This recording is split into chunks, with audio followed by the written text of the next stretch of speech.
Welcome back friends, ये हमारी video number 11 class 12 computer science with Python series के लिए। और हम डिस्कस कर रहे थे chapter number 1 Python revision tour को। और इस चैप्टर की प्रीवियस वीडियोस में हमने डिस्कस किया था आपका लूपिंग स्टेटमेंट्स को। एंड इस वीडियो से अब हम स्टार्ट करने वाले हैं डेटा टाइप्स को अलग अलग हम यहाँ पे समझेंगे। और इस वीडियो में हम समझने वाले हैं स्ट्रिंग डेटा टाइप को, कि स्ट्रिंग किस तरीके से हम स्ट्रिंग में मैनिपुलेशन करते हैं, इसमें ऑपरेटर्स कौन कौन से यूज़ होते हैं, एंड साथ में इसको मैनिपुलेट करने के लिए, इस पर वर्क करने के लिए कौन से हमारे इनबिल्ट फंक्शंस हैं।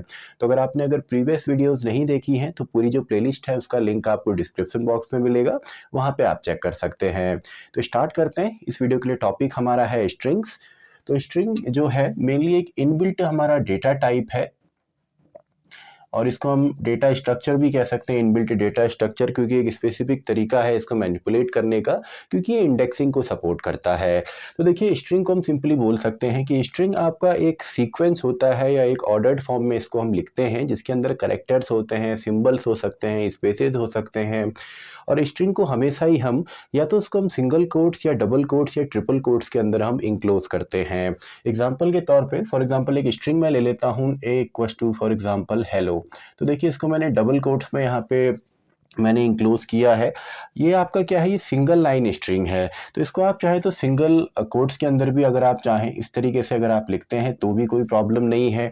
और अगर आपको मल्टीपल लाइंस में स्ट्रिंग को लिखना है तो उसका तरीका क्या है, उसके लिए हम सिंपली यहाँ पे डबल कोट्स यूज़ करेंगे। हमने कोई टेक्स्ट लिखा, फॉर एग्जांपल मैं लिखता हूँ टुडे इज़ ग्रेट, देन मुझे इसको मल्टीपल लाइंस में लिखना है तो मैं लास्ट में एक स्लैश यहाँ पे यूज़ करता हूँ। देन मैं अगेन इसको कंटिन्यू करूँगा, एंड अगेन अगर मुझे लगता है कि और बड़ी ये स्ट्रिंग है तो अगेन मैं स्लैश यहाँ पे यूज़ करूँगा, एंड मैं लिखता चला जाऊँगा। यानी कि जितने बार मुझे न्यू लाइन या नई लाइन में स्ट्रिंग को लेकर के जाना है, एक मल्टी लाइन स्ट्रिंग बनानी है, तो लास्ट में मैं स्लैश का इस्तेमाल करता हूँ, एंड फाइनली मैं स्ट्रिंग को क्लोज करूँगा। इसके अलावा आप चाहें तो डायरेक्टली इसको ट्रिपल कोट्स में भी यूज़ कर सकते हैं, 1 2 3 ट्रिपल कोट्स, एंड देन आप लिखते रहिए, एंड फाइनली 1 2 3। अब जो 1 2 3 है, देखिए, एक तो डायरेक्टली जब हम अपने कीबोर्ड से प्रेस करते हैं, डायरेक्टली सिंगल कोट्स जो आता है उसको 3 टाइम्स हम यूज़ करेंगे, या तो अगर हम शिफ्ट के साथ प्रेस करते हैं तो डायरेक्टली डबल कोट्स आते हैं। तो डबल कोट्स को भी आप 3 बार यहाँ पे यूज़ कर सकते हैं, यानी कि 1 टाइम जब आप प्रेस करते हैं शिफ्ट के साथ, then second time, then third time. तो ऐसे भी आपकी मल्टी लाइन स्ट्रिंग जो है वो बन सकती है। तो आई होप आपको स्ट्रिंग तो समझ में आ गई होगी। अब देखिए, स्ट्रिंग के अंदर कौन कौन सी चीज़ें आ सकती हैं। तो स्ट्रिंग के अंदर हमारे लेटर्स आ सकते हैं, भले वो अपर केस हो, लोअर केस हो। स्ट्रिंग के अंदर हमारे नंबर्स आते हैं, स्पेसेस आते हैं। इसके अलावा स्पेशल सिंबल्स आते हैं, जैसे हैज़ है, एट द रेट है, ये सभी सिंबल्स भी आ सकते हैं। और इसके अलावा एक काफ़ी इंपॉर्टेंट है, स्ट्रिंग के अंदर हमारे एस्केप सीक्वेंसेस भी आते हैं। एस्केप सीक्वेंसेस कुछ ऐसे कैरेक्टर्स होते हैं जो डायरेक्टली कीबोर्ड से हम टाइप नहीं कर पाते, तो इसके लिए हम बैकवर्ड स्लैश या बैक स्लैश के साथ कोई यहाँ पे हम कोई लेटर्स का इस्तेमाल करते हैं। जैसे स्लैश एन हमारा न्यू लाइन को रिप्रेजेंट करता है, न्यू लाइन को ही रिप्रेजेंट करेगा। इसके अलावा स्लैश टी है जो कि हमारा एक टैप को रिप्रेजेंट करता है। अगर आप टैप करते हैं, जैसे हम कीबोर्ड से टैप प्रेस करते हैं, तो थोड़ा सा इंटेंड आ जाता है हमारा जो कर्सर है। तो ये जो है, अब इनका जो साइज़ है, देखिए, जो स्ट्रिंग है, स्ट्रिंग को अगर हम डायरेक्टली लिखते हैं, सिंगल कैरेक्टर हो, स्पेस हो या नंबर हो, उनका तो हमें पता है कि साइज़ जो होता है वो 1 बाइट का होता है, या 1 उसका साइज़, सिंपली हम बोले तो 1 बाइट का उसका साइज़ है, या 8 बिट का उसका साइज़ है। लेकिन जो इनका साइज़ है ये भी आपका 1 बिट ही होता है। भले यहाँ पे 2 कैरेक्टर आपको दिख रहे हैं, 2 सिंबल हैं, एक आपका बैक स्लैश है, साथ में एन भी है, लेकिन इन दोनों को मिला के आपका एक सिंगल यूनिट बनता है। तो इसका साइज जो है ये भी आपका सेम ही होगा। एग्जाम्पल से इसको हम समझते हैं। मान लीजिए ए इक्वल्स टू, मैंने यहाँ पे लिख दिया हेलो, एंड देन मैंने स्पेस लिखा, देन हैज़, देन मैं स्लैश एन लिखता हूँ, देन मैं टुडे लिख देता हूँ, मान लीजिए। तो यहाँ पे देखिए, अगर इसका हम साइज देखेंगे तो ओवरऑल 5 6 7 8 9 10 एंड 5 सिंपली 15 इसका टोटल साइज हुआ। तो यहाँ पे जो इंडिविजुअल कैरेक्टर है इनका साइज तो हमारा सेम ही रहेगा, साथ में जो स्पेस है इनका भी साइज है। स्पेशल सिंबल तो अपने आप में ही कैरेक्टर है, पर साथ में जो स्लैश एन है इसका भी आपका एक ही सिंगल यानी कि 1 इसका साइज होता है। ये भी आपका 1 बाइट का ही स्पेस लेता है। अब यहाँ पे देखिए, अगर इसको मैं प्रिंट करता हूँ, जैसे मैंने ए में ये चीज़ लिखी और इसको अगर मैं प्रिंट करूँगा, प्रिंट ए, तो सबसे पहले हेलो तो आपका प्रिंट होने वाला है, देन स्पेस एन हैज़ भी प्रिंट होगा, देन यहाँ पे स्लैश एन है। तो स्लैश एन एक्चुअल में प्रिंट नहीं होता, ये एस्केप सीक्वेंस की स्पेसिफिक मीनिंग होती है प्रोग्रामिंग लैंग्वेजेस के अंदर, और स्लैश एन की मैक्सिमम लैंग्वेजेस में जो मीनिंग है वो है न्यू लाइन।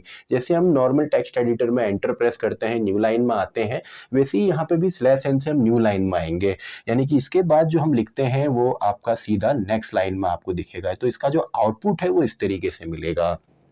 तो आई होप आपको समझ में आया होगा कि स्ट्रिंग एक सीक्वेंस है। किस चीज़ का सीक्वेंस है? ASCII code, American standard code for information interchange, या इसको हम यूनिकोड भी बोल सकते हैं। आजकल यूनिकोड चलता है, UTF-816, ये आपने पढ़ा होगा 11th में। तो आस्काई कोड और यूनिकोड का कोई भी सीक्वेंस, क्योंकि यूनिकोड जो है वो सपोर्ट करता है स्ट्रिंग को, तो यहाँ पे देखिए ये इसका एक सीक्वेंस है जिसको सिंगल, डबल या ट्रिपल कोट्स में हम इंक्लोज करके लिखते हैं। एंड साथ ही में आपको आई होप इस पे इसके सीक्वेंसेस जो हैं ये भी समझ में आए होंगे, क्योंकि आगे जब हम फाइल हैंडलिंग को पढ़ेंगे तो वहाँ पे न्यू लाइन से काफ़ी प्रॉब्लम होती है। स्लैश एन वहाँ पे काफ़ी बार आपको देखने को मिलेगा, तो स्लैश एन एक्चुअल में क्या है? न्यू लाइन ही है। तो आई होप आपको ये समझ में आया होगा। इसके अलावा इसके फीचर्स की अगर बात करें तो इसका जो मेन फीचर है ये है कि स्ट्रिंग जो है, string is immutable. String is immutable यानी कि स्ट्रिंग को हम म्यूटेट नहीं कर सकते। स्ट्रिंग जो है चेंजेबल नहीं है। एक बार अगर आपने स्ट्रिंग बना दी तो स्ट्रिंग के किसी एलिमेंट को आप चेंज जो है नहीं कर सकते हैं। एंड इसके अलावा ये आपका जो स्ट्रिंग है ये आपका इंडेक्सिंग को भी सपोर्ट करता है। इंडेक्सिंग कौन सी जी? ये आपका पॉजिटिव इंडेक्सिंग भी सपोर्ट करेगा, और साथ ही में आपका नेगेटिव इंडेक्सिंग भी सपोर्ट करेगा। नेगेटिव इंडेक्सिंग भी सपोर्ट करेगा। तो इसको एग्जांपल से हम समझते हैं। मान लीजिए मैं एक स्ट्रिंग ले लेता हूँ, हेलो स्पेस 1 2 3। तो इसको अगर हम इंडेक्सिंग में देखें तो पॉजिटिव नेगेटिव दोनों ही इंडेक्सिंग ये सपोर्ट करता है, तभी इसको हम एक इनबिल्ट डेटा स्ट्रक्चर भी कहते हैं। डेटा स्ट्रक्चर अभी हम पढ़ने वाले हैं, स्टैक डेटा स्ट्रक्चर जो यूज़र डिफाइंड डेटा स्ट्रक्चर है, लेकिन ये आपका इनबिल्ट डेटा स्ट्रक्चर है, यानी कि इसका एक स्पेसिफिक तरीके से इससे हम डेटा को एक्सेस कर सकते हैं, मैनिपुलेट कर सकते हैं, तो उसी को हम डेटा स्ट्रक्चर कहते हैं। तो यहाँ पे देखिए हेलो स्पेस 1 2 3, तो HELLO स्पेस 1 2 एंड 3। तो यहाँ पे देखिए जो इंडेक्सिंग है जो पॉजिटिव होती है आपको ऑलरेडी पता होगा, 0 से स्टार्ट होगी, 0 1 2 3 4 5 6 7 8, एंड नेगेटिव जहाँ पे भी आपका ख़त्म होगा, कितनी भी बड़ी आपकी स्ट्रिंग हो या कोई भी सीक्वेंस हो, भले लिस्ट हो या टपल हो, वो आपका -1 से स्टार्ट होता है। तो -1 -2 3 4 5 6 7 8 एंड -9। तो यहाँ पे देखिए 0 to 8 एंड -1 to -9। तो ये इंडेक्सिंग आपकी है। तो इंडेक्सिंग की मदद से यहाँ पे हम इसमें सबसे पहले तो इसकी जितने भी इसमें एलिमेंट हैं, जितनी भी वैल्यूज इस स्ट्रिंग के अंदर हैं, इन सभी को हम एक्सेस कर सकते हैं। तरीका क्या है? देखिए अगर हम डायरेक्टली लिखते हैं, अगर हम प्रिंट ए लिखते हैं तो प्रिंट ए से क्या प्रिंट होने वाला है? पूरा का पूरा प्रिंट होगा, यानी कि हेलो स्पेस 1 2 3 पूरा प्रिंट होगा। अब हमें यहाँ पे अगर इंडिविजुअल एलिमेंट या इसका कोई पर्टिकुलर पार्ट हमें चाहिए, तो इसके लिए हम फिर क्या यूज़ करते हैं? इसके लिए हम इंडेक्सिंग यूज़ करते हैं। इंडेक्सिंग करने का सबसे सिंपल तरीका है, या पाइथन के अंदर जो तरीका है वो आपका बिग ब्रैकेट को यूज़ करना है, या स्क्वायर ब्रैकेट भी उसको हम बोल सकते हैं। तो बिग ब्रैकेट की मदद से हम इसको यूज़ करेंगे। मान लीजिए मैंने प्रिंट लिखा, देन ए, देन बिग ब्रैकेट। अब इसके अंदर जो भी आप लिखने वाले हैं, अगर आप इंडिविजुअल किसी इंडेक्स नंबर का नाम लिखते हैं तो एलिमेंट आपको मिलेगा। फॉर एग्जांपल अगर मैं यहाँ पे 4 लिखता हूँ तो 4 में यहाँ पे देखिए इंडेक्स में क्या है? आपका O है, तो O मिलेगा। यहाँ पे अगर मैं -4 कर दूँ तो -4 में सिंपली स्पेस है। वैसे -2 करूँगा तो उसमें आपका 2 है। -7 करेंगे तो उसमें L आ जाएगा। -8 करेंगे तो उसमें E आ जाएगा। तो यहाँ पे आई होप आपको समझ में आ रहा होगा। अगर इंडिविजुअल हम यहाँ पे कोई इंडेक्स नंबर लिखते हैं तो उसके इक्विवेलेंट जो भी हमारा वहाँ पे एलिमेंट है वो हमको मिलता है। तो आई होप आपको ये समझ में आ रहा होगा कैसे हम इंडिविजुअल एलिमेंट को एक्सेस करेंगे। तो देखिए इंडिविजुअल एलिमेंट को तो हमने एक्सेस किया। अब अगर हमको इसमें कोई पर्टिकुलर पार्ट पूरा का पूरा ही एक्सेस करना है तो उसके लिए हम क्या करते हैं? तो देखिए पूरे जो पर्टिकुलर पार्ट है इसके लिए एक हमारा टॉपिक आता है स्ट्रिंग स्लाइसिंग, या सिंपली इसको हम स्लाइसिंग भी कह सकते हैं, क्योंकि ये लिस्ट में भी सपोर्ट करता है, टपल में भी सपोर्ट करता है। तो स्लाइसिंग क्या है? स्लाइस मतलब क्या होता है? एक बड़े पार्ट में से एक छोटा पार्ट निकालना। अब स्ट्रिंग है तो बड़ी स्ट्रिंग में से एक सब स्ट्रिंग निकालेंगे। लिस्ट है तो एक बड़ी लिस्ट जो है उसमें से एक सब लिस्ट हम निकालते हैं, या उसके कुछ एलिमेंट्स हम निकालते हैं। सेम काम हम टपल में भी करते हैं। तो स्लाइसिंग का देखिए सेम यहाँ पे आपका रूल है। अगर मैं एक एग्जांपल से आपको समझाऊं, मान लीजिए मैंने यहाँ पे लिख दिया है हेलो टुडे 1 2 3। तो मान लीजिए स्ट्रिंग मैंने यहाँ पे ले ली, एंड यहाँ पे अगर मैं प्रिंट करता हूँ ए को तो पूरी स्ट्रिंग आएगी। अगर मैं यहाँ पे प्रिंट करता हूँ, फॉर एग्जांपल मुझे यहाँ पे केवल एक इंडिविजुअल एलिमेंट नहीं चाहिए, मुझे पूरा हेलो यहाँ पे प्रिंट करना है। इस पूरी स्ट्रिंग में से ये सब स्ट्रिंग मुझे निकालनी है स्लाइसिंग की मदद से। तो हेलो अगर निकालना है तो इंडेक्सिंग अगर आप देखेंगे तो इसकी इंडेक्सिंग चलिए हम पहले बना लेते हैं। इसकी जो इंडेक्स है वो हम पहले बना लेते हैं ताकि हमको आसानी हो। HELLO hello and then space today space TODAY and then space 1 2 3 space 1 2 and 3। Indexing 0 1 2 3 4 5 6 7 8 9 10 11 12 13 and 14। तो देखिए सिंपल सा है, हमको केवल हेलो चाहिए। तो हम यहाँ पे जैसे आपने रेंज फंक्शन में काम किया था, रेंज फंक्शन में क्या होता था, रेंज फंक्शन में अगर इंडिविजुअल हम वैल्यू देते थे तो 0 से लेकर वहाँ तक चलता था। लेकिन यहाँ पे अगर आप इंडिविजुअल वैल्यू देंगे तो उस इंडेक्स नंबर का जो एलिमेंट है वो हमें मिलेगा। लेकिन अगर हमको एक रेंज देनी है तो हमें यहाँ पे 2 चीज़ें देनी होंगी, और यहाँ पे हम सेपरेट करते हैं कोलन से। तो कोलन से यहाँ पे सेपरेट होगा। अब मान लीजिए मुझे यहाँ पे हेलो चाहिए, तो हेलो देखिए इतने पार्ट में आपका हेलो आ रहा है, यानी कि 0 से लेकर 4 तक हमें यहाँ पे प्रिंट करना है। इसका मतलब स्टार्टिंग तो हम 0 से करेंगे और हमें जाना 4 तक है, तो उसका एक नेक्स्ट जो है वहां तक हम चलेंगे, यानी कि 5 हमें यहाँ पे लिखना होगा। तो 0:5 इसका मतलब क्या है कि 0 से स्टार्ट हो, बाय डिफॉल्ट 1 का इंक्रीमेंट यहाँ पे भी होता है, +1 का इंक्रीमेंट होता है, और ये 4 तक चलेगा। तो इससे हमें क्या मिलने वाला है, इससे हमें हेलो मिलने वाला है। इसके अलावा अगर आप यहाँ पे 3 चीज़ें देते हैं, मान लीजिए मैंने 0 से 10 तक कहा और मैंने 2 दे दिया, तो इसका मतलब क्या है कि 0 से स्टार्ट होगा 9 तक जाएगा, क्योंकि 10 हमने मैक्सिमम वैल्यू दी है। जैसे रेंज फंक्शन में 3 पैरामीटर्स होते हैं, आर्ग्यूमेंट्स होते हैं, सेम वही है, बस वहाँ पे हम कॉमा से सेपरेट करते हैं और यहाँ पे हम कोलन से सेपरेट करते हैं। तो 0 एंड देन 10 तक हमने जाना है, यानी कि मैक्सिमम जो है वो 9 होगा, एंड 2 का इंक्रीमेंट करना है, यानी कि पहले 0 इंडेक्स नंबर वाला आएगा, देन आपका सेकेंड इंडेक्स नंबर वाला आएगा, देन 4 देन 6। तो 0 पे आपका क्या है, देखिए 0 पे H है, देन 0 के बाद सीधा 2 कदम आगे यानी कि L, देन 2 कदम आगे देन O, देन 2 कदम आगे यानी कि T। तो इस तरीके से आपको आउटपुट मिलेगा। आई होप स्लाइसिंग आपको यहाँ पे समझ में आई होगी कि किस तरीके से हम यहाँ पे स्लाइसिंग करते हैं। अब स्लाइसिंग के अलावा सिंगल लाइन में भी आप कर सकते हैं, यानी कि स्लाइसिंग अगर आप यहाँ पे चाहें तो कॉमा करके एक और बार अगर आप ए लिखते हैं, मान लीजिए हमको हेलो और 1 2 3 चाहिए केवल, तो इसके लिए फिर हम क्या करेंगे, इसके लिए हम यहाँ पे सिंपली प्रिंट कर देते हैं। एक तो हमें हेलो चाहिए यानी कि 0 to 5 आ जाए ए का, कॉमा ए का ही हमें 1 2 3 भी चाहिए, तो 1 2 3 आपका 12 13 14 पे है, तो इसको हम बोल सकते हैं कि इसको आप स्टार्ट कर दीजिए फॉर एग्जांपल 12 से, एंड हम कोलन लगा देते हैं। अब देखिए ये भी एक कॉन्सेप्ट है, यहाँ पे तो स्टार्टिंग और एंड पॉइंट हमें पता है, तो बीच का जितना भी है वो सब आ जाएगा। यहाँ पे हमने स्टार्टिंग पॉइंट तो दे दिया, एंड नहीं दिया, तो जब हम स्टार्टिंग देते हैं एंड नहीं देते हैं तो वो स्टार्ट तो यहाँ से होगा, एंड नहीं है तो वो पूरा का पूरा इसके बाद जितनी भी स्ट्रिंग है सभी को दे देगा, एंड 1 2 3 फिर पूरा ही आएगा। क्योंकि इसमें ऐसा भी होता है कि अगर हम यहाँ पे केवल एक ही पॉइंट देते हैं, फॉर एग्जाम्पल ए के बाद अगर मैं 0 लिखता हूँ कोलन, लास्ट एंड नहीं देता, बंद कर देता हूँ बिग ब्रैकेट को, तो 0 से पूरा देगा। और अगर मैं यहाँ पे मान लीजिए मैंने यहाँ पे दे दिया 7, इसका मतलब ये है कि ये 7 से स्टार्ट हो एंड उसके आगे जितनी भी चीजें हैं 7 इंडेक्स नंबर से स्टार्ट होगा, +1 बाय डिफॉल्ट इंक्रीमेंट होगा, और आगे जितनी भी चीजें हैं वो सभी आएंगी। तो आई होप स्लाइसिंग आपको समझ में आया होगा। इसको तो हम और देखेंगे, स्ट्रिंग में भी, सॉरी लिस्ट में भी देखेंगे, टपल में भी देखने वाले हैं। तो आई होप आपको इतना अभी तक समझ में आया होगा कि स्ट्रिंग क्या है, इम्यूटेबल है यानी कि चेंज नहीं होता। इम्यूटेबल इन द सेंस अगर एग्जाम में इस तरीके से क्वेश्चन आता है, आपको एक स्ट्रिंग दे दी गई हेलो और बोला गया A2 पे हमने यहाँ पे T डालना है, तो ये पॉसिबल नहीं है। क्यों? अगर वहाँ पे इस तरीके से क्वेश्चन आते हैं, 4 ऑप्शंस आपको मिलते हैं, तो आपने लिखना है कि स्ट्रिंग इम्यूटेबल है और ये चीज़ पॉसिबल नहीं है, यानी कि चेंज नहीं हो सकता। देखिए सेकंड इंडेक्स नंबर पे 0 1 एंड 2 पे L है, तो L की जगह HET यहाँ पे नहीं होने वाला है। ये चीज़ आपका जब हम इंडेक्सिंग करते हैं लिस्ट में तो पॉसिबल है, लेकिन स्ट्रिंग के अंदर ऐसा पॉसिबल नहीं है। तो आई होप बेसिक आपको समझ में आया होगा। इसके अलावा लूप के साथ भी इसको हम रन करते हैं, काफ़ी बार हम जब चीज़ों को एक्सेस करेंगे आगे फाइल्स में, फंक्शंस में, तो लूप के साथ भी हम स्ट्रिंग को चलाएंगे। तो उसका तरीका क्या है, फॉर एक्स इन, मान लीजिए मैंने हेलो लिख दिया,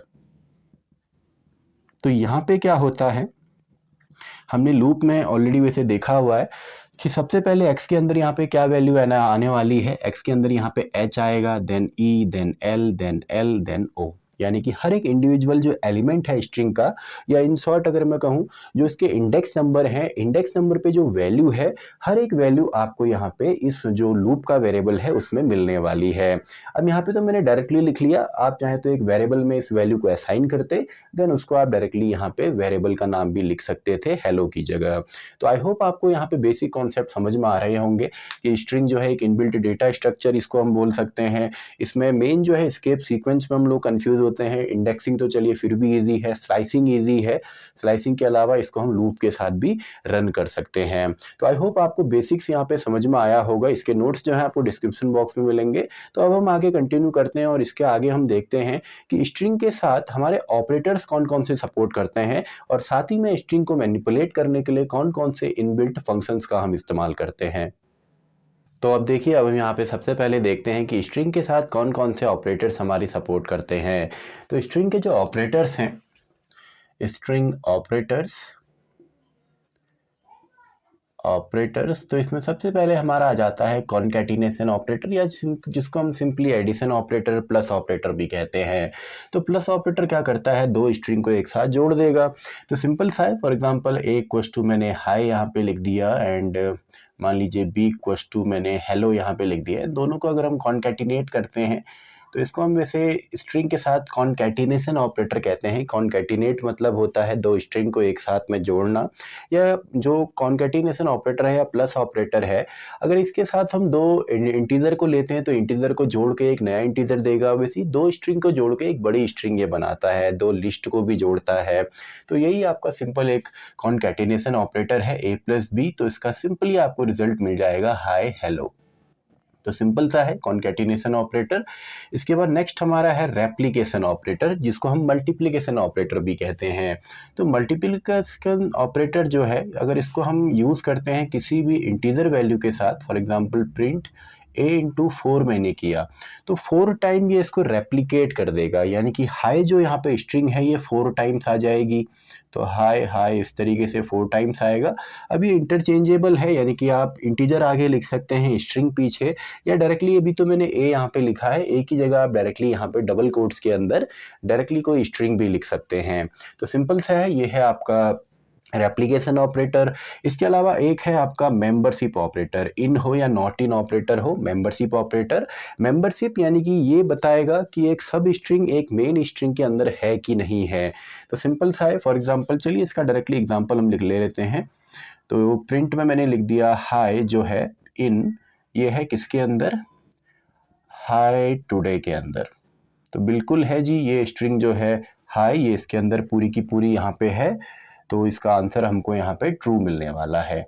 वैसे ही इसका ठीक उल्टा नॉट इन करेगा, तो ये तो सिंपल सा है मेंबरशिप ऑपरेटर। इसके अलावा मेन जो है वो है आपके रिलेशनल ऑपरेटर्स। रिलेशनल कौन कौन से होते हैं, या इनको हम कंपैरिजन भी बोलते हैं, लेस देन हो, ग्रेटर देन हो, या लेस देन इक्वल्स टू हो, लेस ग्रेटर देन और equals to, not equals to और डबल इक्वल्स टू। तो ये सभी भी यहाँ पे यूज़ होते हैं। अब ये कैसे यूज़ होंगे, देखिए इसके लिए आपको जो स्ट्रिंग है इसका यूनिकोड आस्काई कोड जो है, आस्काई नंबर जो है वो आना चाहिए। तो पहले इसको हम समझते हैं। जैसे हमारा अपर केस जो है, या लोअर केस जो है, फॉर एग्जाम्पल लोअर केस ए है, इसका आस्काई नंबर होता है 97, बी का होता है 98, सी का होता है 99 एंड सो ऑन 122 पे शायद इसमें जेड आएगा।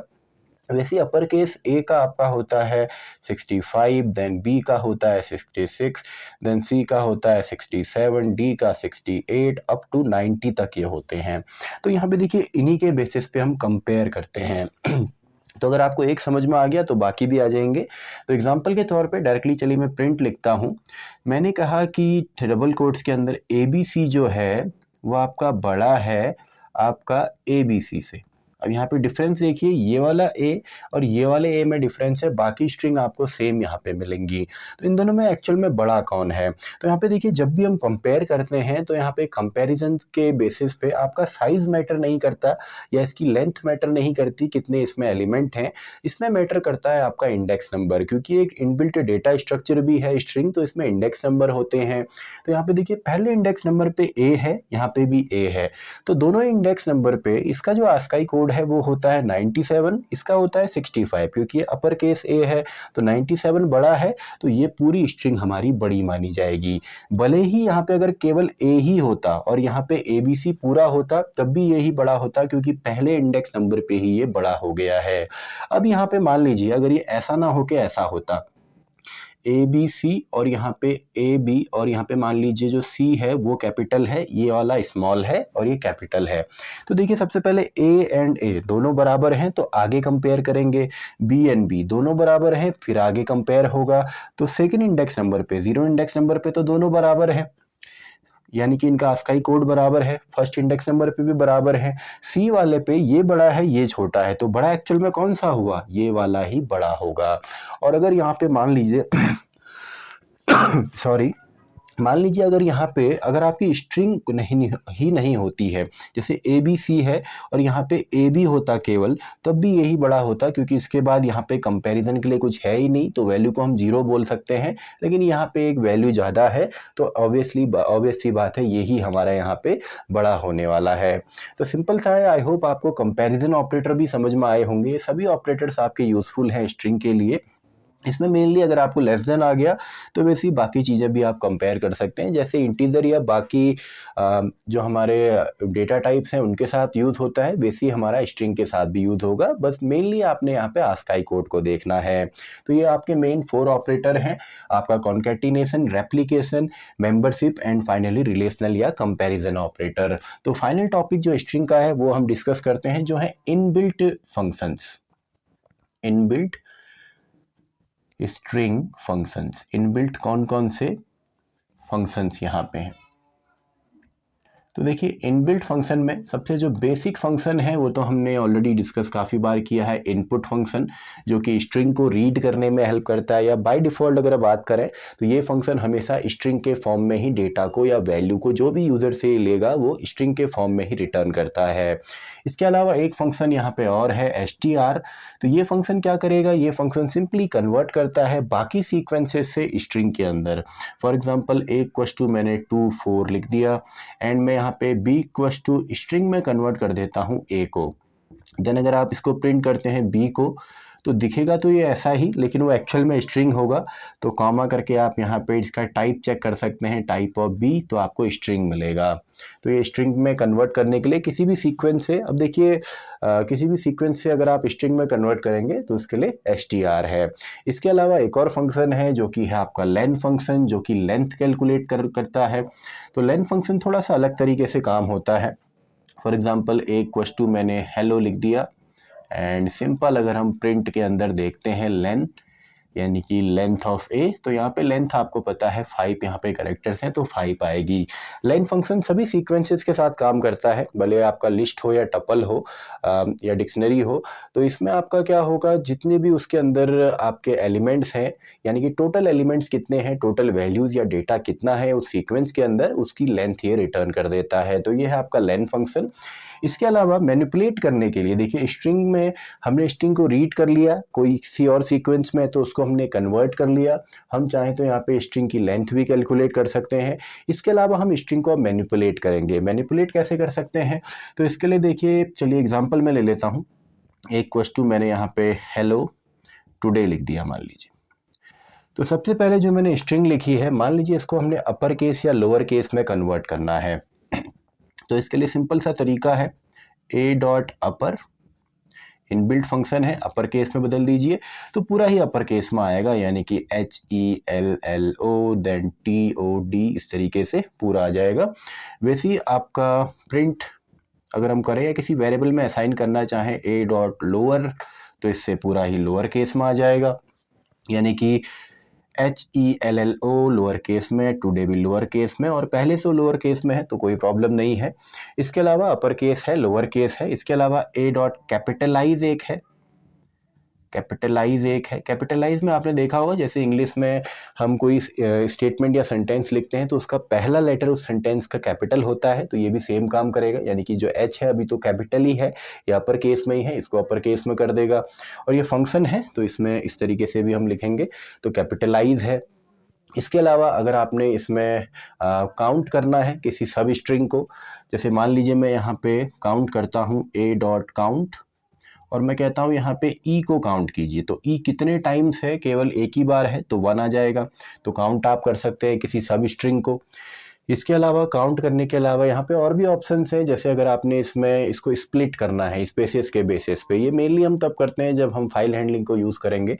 जैसे मान लीजिए अगर मैं यहाँ पे प्रिंट करता हूँ ए डॉट स्प्लिट, तो ये स्प्लिट कर देगा। स्प्लिट इन द सेंस ये लिस्ट के फॉर्म में देता है और स्पेसेस के बेसिस पे ये स्प्लिट करता है बाय डिफ़ॉल्ट। तो इस तरीके से आपको मिलेगा टुडे एंड हेलो, अलग अलग यहाँ पे जो वैल्यूज़ हैं, सॉरी वर्ड्स हैं, वो आपको मिलेंगे स्प्लिट से। अब यहाँ पे एक और काफ़ी इंपॉर्टेंट चीज़ है जो एक तो हम कंफ्यूज होते हैं स्प्लिट में, एक हम कंफ्यूज होते हैं स्ट्रिप के अंदर। एक स्ट्रिप भी यहाँ पे है। देखिए स्ट्रिप का मेन काम होता है जो अनवांटेड या जो अनएक्सपेक्टेड स्पेसेस हमारी फाइल में, कई बार हम फाइल जो है वो डेटाबेसेस से लेकर के आते हैं, डेटाबेसेस से इंपोर्ट करते हैं, तो उसमें अननेसेसरी स्पेसेस होते हैं, तो उनको स्ट्रिप आउट करने के लिए, उनको हटाने के लिए हमारा जो फंक्शन है वो है स्ट्रिप।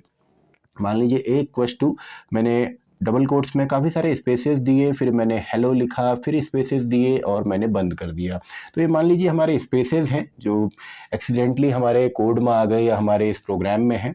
तो अगर हम प्रिंट करते हैं और हम लिखते हैं ए डॉट स्ट्रिप, तो ये स्ट्रिप क्या करेगा, जितने भी अनवांटेड स्पेसेस हैं सबको हटा के केवल हमको आउटपुट में हेलो देगा। और अगर आपको लगता है कि केवल राइट साइड में आपका स्ट्रिप है, सॉरी राइट साइड में स्ट्रिप है या लेफ्ट साइड में स्ट्रिप है, तो उसको भी आप हटा सकते हैं ए डॉट आर स्ट्रिप से।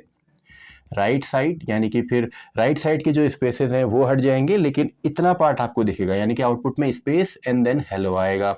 एंड इसको अगर आप एल स्ट्रिप करते हैं, सॉरी ए डॉट एल स्ट्रिप, तो ये लेफ्ट साइड से जितने भी हैं उनको हटा देगा, लेकिन राइट साइड का स्पेस रहेगा, यानी कि आउटपुट में यहाँ पे स्पेसेस मिलेंगे एंड यहाँ पे स्पेसेस मिलेंगे। तो आई होप आपको यहाँ पे समझ में आया होगा जो स्ट्रिप हम यहाँ पे कर सकते हैं। तो ये कुछ हमारे बेसिक से हैं। अब इसके अलावा कुछ हमारे चेकिंग में भी इस्तेमाल होते हैं। चेकिंग इन द सेंस, अगर हमारी स्ट्रिंग अपर केस में है, लोअर केस में है, उसमें डिजिट हैं, स्पेस हैं, वो अल्फ़ा न्यूमेरिक तो नहीं है, अल्फ़ाबेट तो नहीं है, तो इसके लिए हमारे इससे स्टार्ट होते हैं। जैसे हमारे इज़ अल्फ़ा है, या इज़ एल नम है, अल्फ़ा या नंबर, इज डिजिट है, इज स्पेस है, इज स्पेस हो गया। तो ये जितने भी हैं, या इज अपर है, इज लोअर है, ये जितने भी हैं ये चेकिंग के लिए इस्तेमाल होते हैं। इसके आगे एक स्ट्रिंग होनी चाहिए। चलिए एक सिंगल एग्जांपल मैं यहाँ पे लिख देता हूँ। ए इक्वल्स टू, मैंने लिख दिया हेलो 1 2 3। तो अगर मैं लिखता हूँ print A dot is al num, alpha numeric है, ये बिल्कुल है जी, इसमें अल्फ़ाबेट भी है और न्यूमेरिक वैल्यू भी है, लेकिन ये हमको ट्रू नहीं देगा। क्यों? क्योंकि अगर मैंने हेलो स्पेस 1 2 3 लिखा तो बीच में एक स्पेस भी है। अगर इसमें केवल आपके अल्फ़ाबेट और नंबर ही होते तब ये हमको ट्रू देता है, यानी कि अल्फ़ा नम केवल और केवल क्या चेक करेगा, ये अल्फ़ा न्यूमेरिक ही चेक करेगा। बीच में अगर स्पेस है तो हमको फॉल्स देगा, और अगर हम यहाँ पे इज डिजिट करते तब तो ये फॉल्स देता। इसमें अगर हम इज स्पेस करते तब भी ये फॉल्स देता है। एक्चुअल में इसके अंदर स्पेस है, लेकिन ओवरऑल में हमको ये फॉल्स देता है। क्यों? क्योंकि ए डॉट इज एल नम जब हमने किया तो ये हर एक इंडिविजुअल को चेक करता है। आपने क्वेश्चंस किए होंगे जिसमें एक स्ट्रिंग दी जाती है और उसमें हमें पता करना होता है कि इसमें अल्फ़ाबेट्स कितने हैं और इसमें लेटर्स कितने हैं, नंबर्स कितने हैं, या स्पेसेस कितने हैं, अपर केस कितने हैं, लोअर केस कितने हैं। तो उसमें वो हर एक इंडिविजुअल को चेक करके ओवरऑल फिर हमको रिजल्ट देता है। तो आई होप आपको ये समझ में आए होंगे। इनको आगे हम देखेंगे जब हम प्रैक्टिस करेंगे या जब हम फाइल हैंडलिंग पढ़ेंगे, तो वहाँ पे इन्हीं का हमने यूज़ करना है। अभी आई होप आपको बेसिक्स यहाँ पे समझ में आया होगा, आप इनकी प्रैक्टिस कीजिए। तो इस वीडियो के जो नोट्स हैं वो आपको डिस्क्रिप्शन बॉक्स में मिलेंगे एंड नेक्स्ट वीडियो में एक और सीक्वेंस को हम यहाँ पे समझने वाले हैं। तो पूरी जो प्लेलिस्ट है उसका लिंक भी आपको डिस्क्रिप्शन बॉक्स में मिलेगा, वहाँ पे आप चेक कर सकते हैं। तो इसी के साथ हमारी ये वीडियो भी खत्म होती है, वीडियो नंबर 11। तो मैं मिलता हूँ आपसे अगली वीडियो में, वीडियो नंबर 12।